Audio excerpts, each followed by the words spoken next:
My name is Clara Langley, and on the night of my 10th wedding anniversary, my husband stood before 80 guests and tried to humiliate me, not realizing I had already prepared his downfall.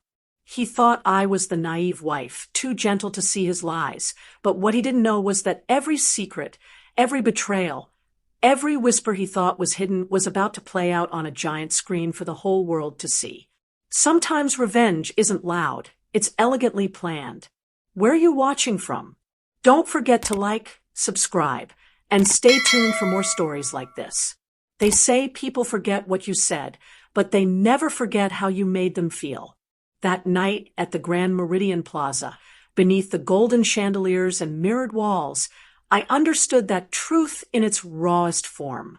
It was our 10th anniversary, a milestone that should have meant devotion and joy. But for me, it marked the night when illusion and reality finally collided.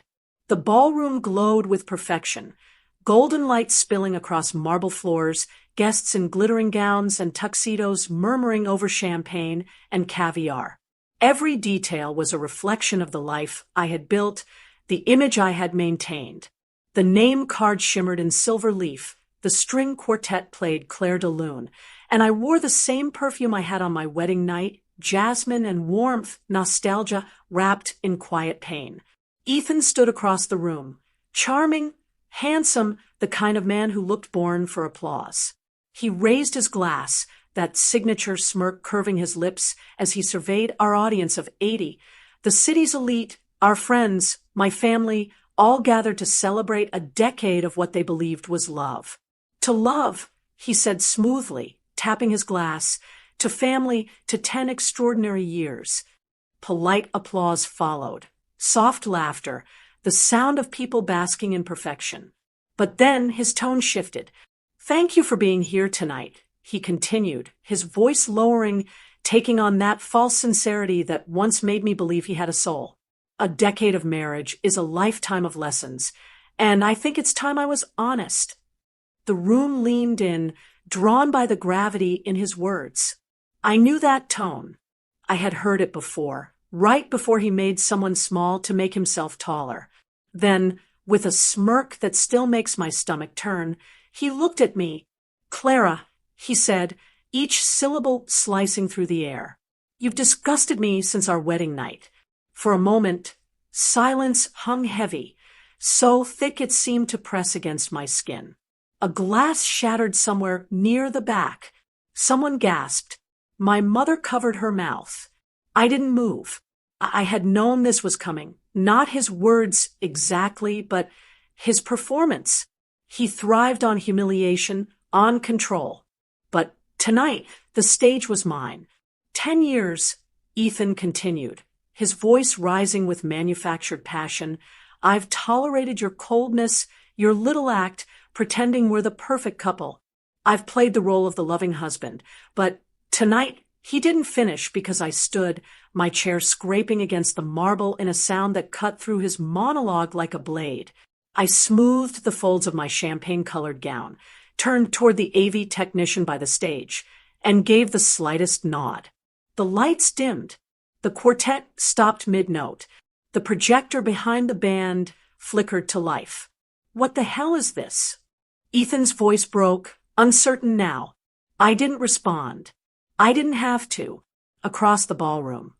Faces turned toward the glowing screen, whispers rising like a tide. In gold serif letters appeared the words, 10 years of happiness. The irony rippled through the crowd before the first soft piano notes began to play. It was our song, Our First Dance. The video opened with a familiar scene, me in my wedding dress, radiant and foolish, twirling in slow motion, eyes full of belief. Beside me, Ethan smiled for the camera, charming, rehearsed, unreadable. A murmur swept through the guests. Is this part of the program? Someone whispered. I stood still, my expression neutral, my heart an anchor. Ethan shifted beside me, the blood draining from his face. Clara, what is this? He hissed. I didn't answer. I simply watched as the footage unfolded, the perfect love story unraveling frame by frame, scene by scene, until the truth began to flicker through the cracks. This wasn't a celebration. It was a confession in reverse. 3 days earlier, I had come home early from work with a migraine. The morning had started like any other. Coffee in the Langley kitchen, our daughter Sophie heading off to school, Ethan pacing the terrace, shouting into his phone about quarterly numbers. I told him I wasn't feeling well, and he barely looked up. "Go rest," he murmured, already half absorbed by his reflection in the window. By noon, I returned to a silence that felt staged. The penthouse was immaculate, sterile. I kicked off my heels, craving sleep, but something stopped me. The sight of Ethan's phone on the nightstand, unlocked, unattended. He never left it alone. Ever. It was practically an extension of his hand. I stared at it for a long time, then reached for it. The screen lit up, and at that very moment, a new message appeared. "Can't wait to try the new set. You said red was your favorite." The name on the screen, Red Kitten. My stomach dropped. My breath hitched. My fingers moved before my mind could catch up. I opened the message thread. His passcode was Sophie's birthday. Same as always. He'd never imagined I'd have reason to look. What I saw next didn't break me. It hollowed me out. Photos, messages, videos. Intimate, ugly, undeniable. Ethan and Ashley Monroe, his 27-year-old assistant. Just 3 more days. One message read, "Let her have her anniversary. Then we're free." Another followed, "Don't worry about the prenup. My attorney says once the anniversary passes, you can take half. Half. Half my name, half my inheritance, half my child's security." I didn't cry. I didn't scream. I just sat there, staring at the proof of my own foolishness, feeling something inside me shift, like a door slamming shut. That evening, I met a man named Miles Harrington, a private investigator my father once trusted. I told him everything, not as a wife confessing heartbreak, but as a strategist detailing an operation. "What do you want?" he asked. "Proof," I said. "Photos, records, locations, everything." He nodded slowly. "That'll cost you." "Money's not the problem," I replied. "This isn't about divorce. It's about exposure." "And your end goal?" he asked. I smiled for the first time that day. A celebration he'll never forget. 3 days later, he delivered a black leather folder. No emails. No digital trail. Inside were the ruins of Ethan's empire. Photos, financials, timelines. On the first page, Ethan stood outside his failed startup. The bankruptcy notice behind him dated 3 months before our wedding. 2 weeks later, he'd met me. Each page painted a portrait of calculation. Every word he'd ever said, every gesture, every touch had been designed to win proximity to power. My family's name, Langley, opened doors in New York that most people never even saw. He knew that. He studied me like an investment prospectus. One message stood out, a letter to a college friend. "Marrying Clara isn't just love. It's strategy. Once her father steps down, I'll be in control.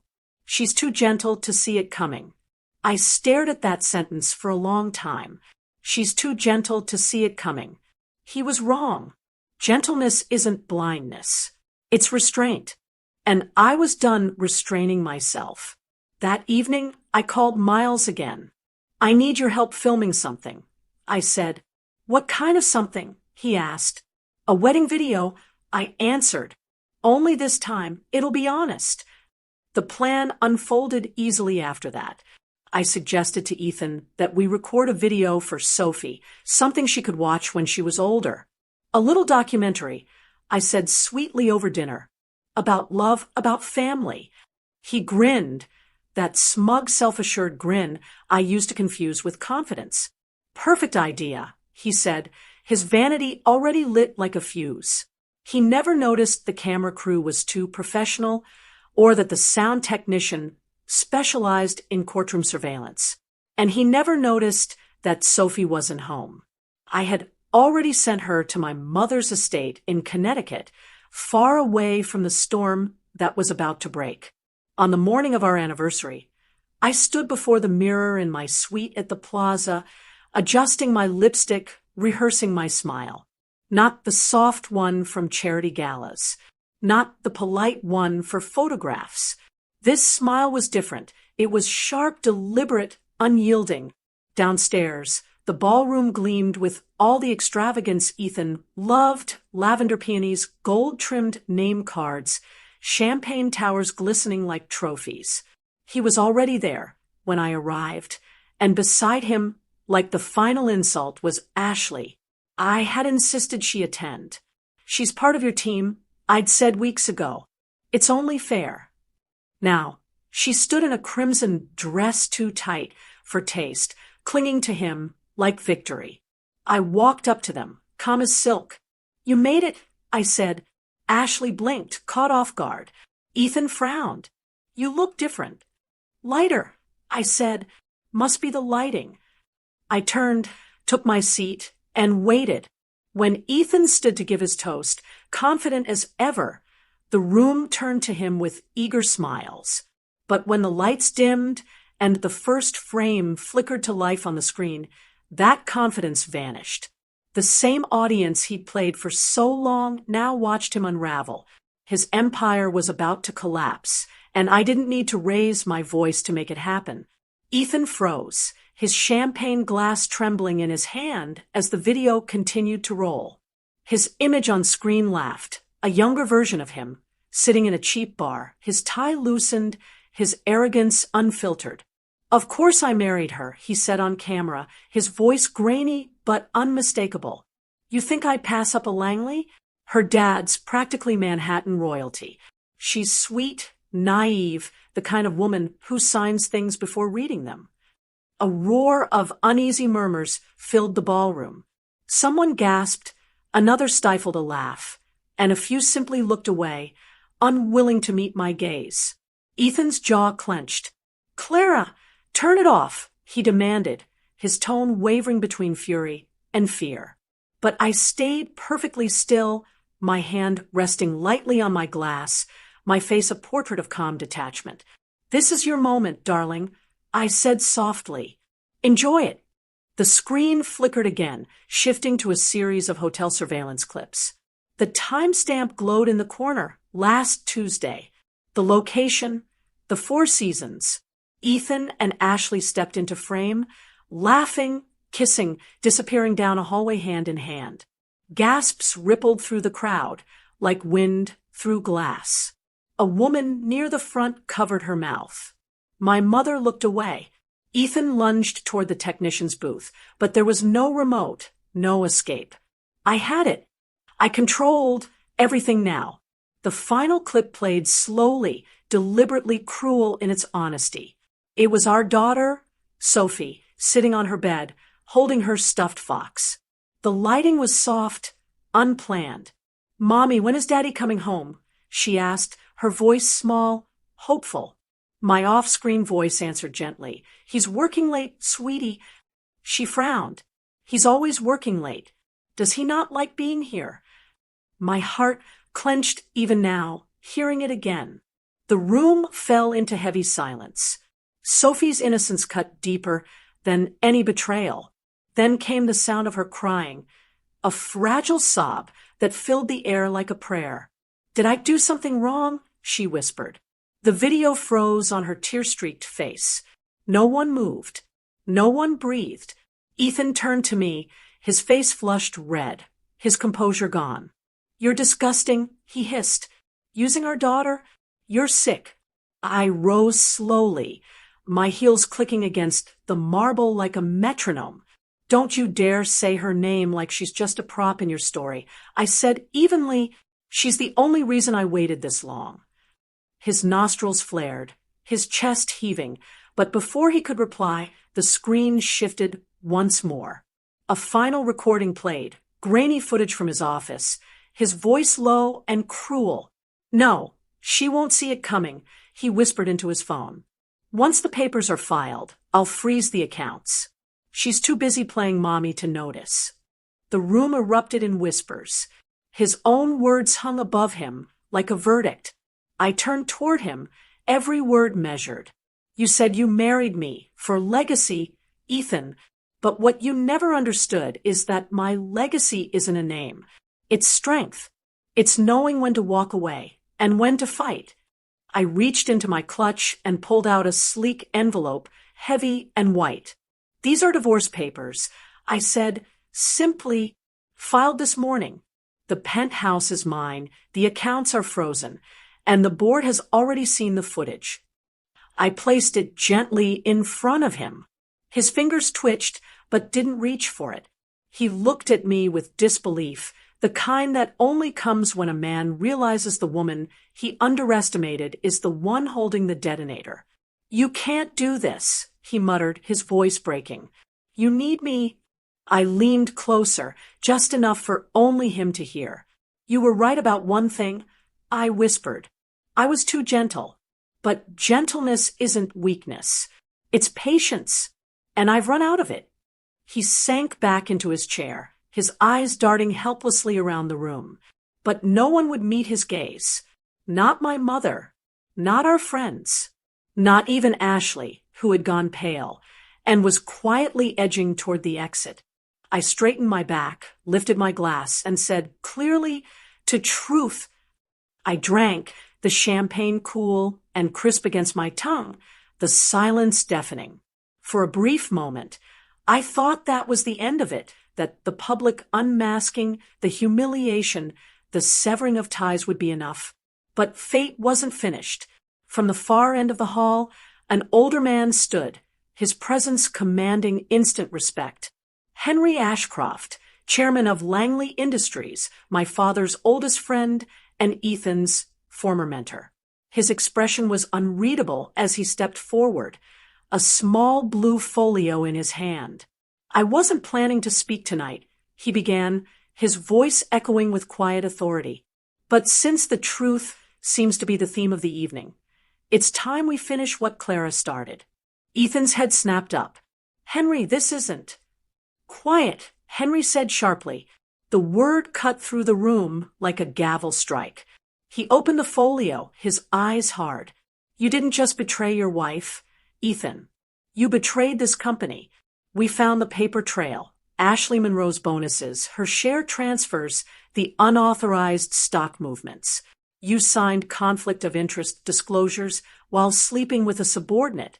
That's not. Ethan started, but Henry slammed the folder shut. You're not just being accused, he said coldly. You're being removed. The room erupted in stunned murmurs. Henry turned to me, then, his expression softening. Your father always said you had his backbone, he said quietly. Tonight, you've proven it. It's time you take what's rightfully yours. He placed the folio in front of me. Inside were executive control documents, ownership transfers, signatures of the board members who had already voted. My hands didn't shake. I signed my name with a calm that felt centuries old. Ethan stood motionless, staring at the ink drying on the paper that sealed his fate. We're done here, I said quietly, but the night wasn't done with him. As guests began to stand, a sudden commotion stirred near the entrance. 2 uniformed officers walked in, their badges catching the light. Ethan Langley, one of them called. The crowd parted, silent, watching. Ethan laughed bitterly, trying to salvage his pride. For what? Bad marriage. Fraud. Insider trading. Misuse of company funds. The officer replied calmly.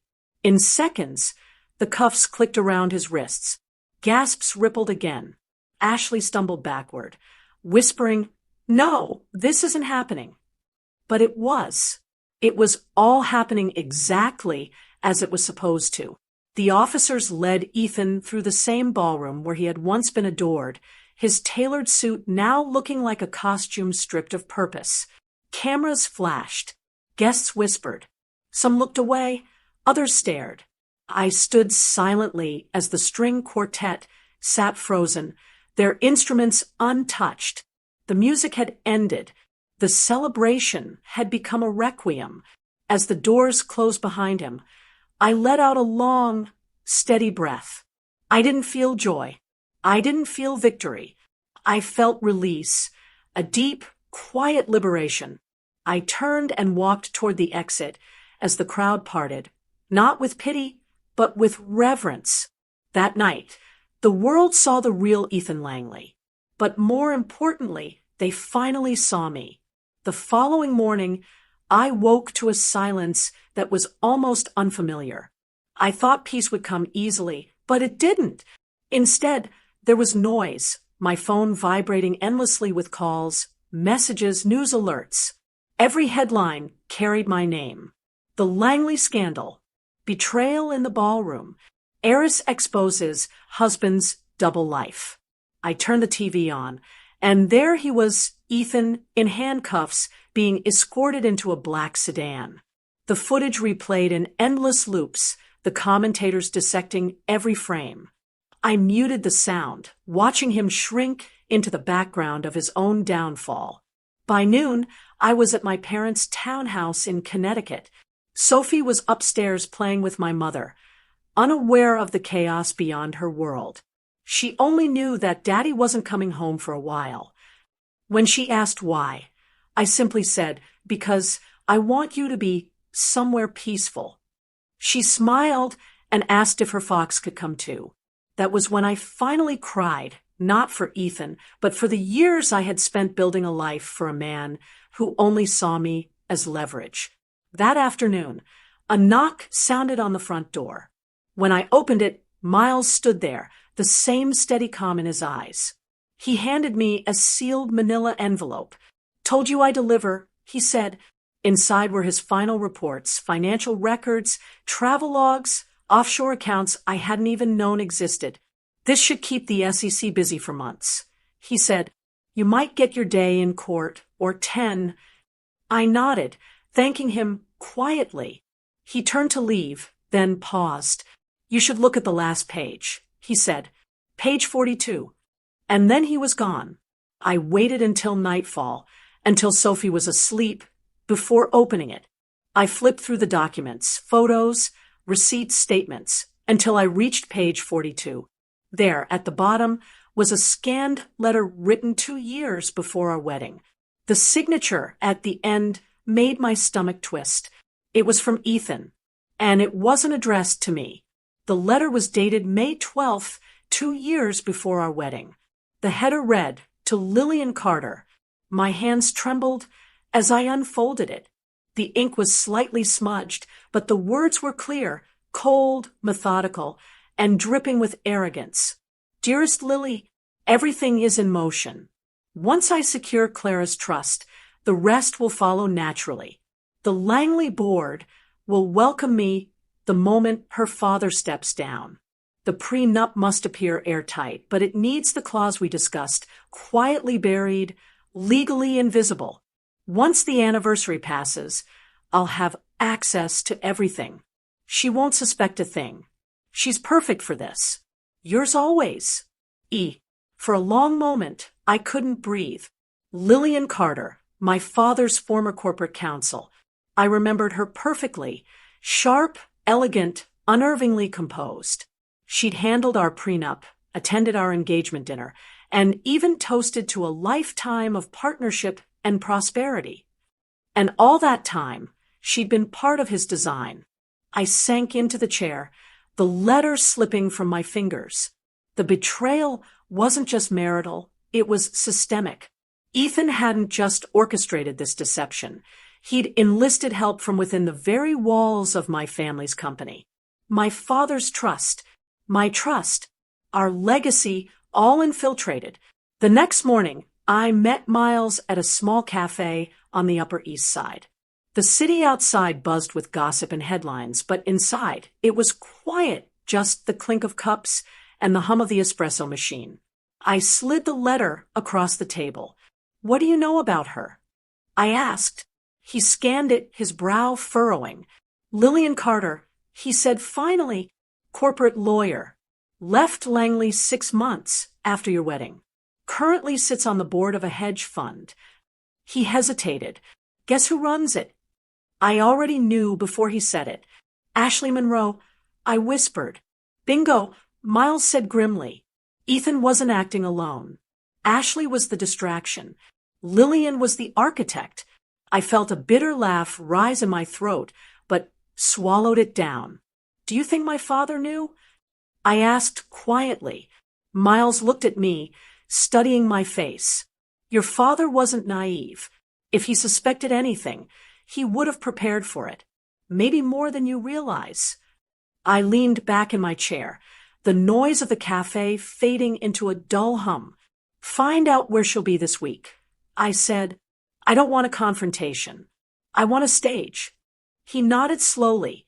You want to expose her. I met his eyes, my voice steady. No, I want her to expose herself.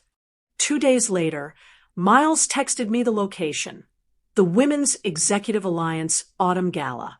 It was one of Manhattan's most prestigious events, a night where the city's most powerful women gathered under the chandeliers of the historic conservatory. The keynote speaker, Lillian Carter. Her topic, ethics in corporate leadership. The irony was delicious. I had declined that event for years, but not this time. This time, I accepted, and not as a guest. I requested to speak. The organizers, still glowing from the media storm that had made me a reluctant icon, were thrilled. You'll be our surprise guest, they said, the phoenix of Langley Industries. The night of the gala, the air outside shimmered with frost. I arrived late by design, slipping into the room just as the main course was being cleared. All eyes turned toward me, some in admiration, others in barely concealed curiosity. I felt their whispers trail behind me like perfume. There she is, the woman who burned her husband's empire to the ground. But I wasn't there for them. My gaze sought her and found her easily. Lillian sat at a table near the stage, immaculate as ever in navy silk, scrolling through her phone, unaware that her quiet world was about to fracture. When they called my name, polite applause followed. I walked toward the podium, the marble beneath my heels echoing softly through the hall. Lillian looked up then, and for a brief moment, our eyes locked. I saw it, recognition, then confusion, then something sharp and fearful. I smiled. Good evening, I began, my voice even and low. When I was first asked to speak tonight, I hesitated. For years, I believed that power came from staying silent, from letting others define the narrative while I played the part expected of me. But silence, I paused, isn't strength. It's surrender. The audience leaned in. Lillian froze, her glass untouched. I was married to a man who promised me forever while planning my undoing. I continued, my words smooth, deliberate. He didn't act alone. He had help, trusted help. The kind that smiles across boardroom tables and calls betrayal strategy. A quiet ripple spread through the room. I didn't look at her, but I could feel her unraveling in real time.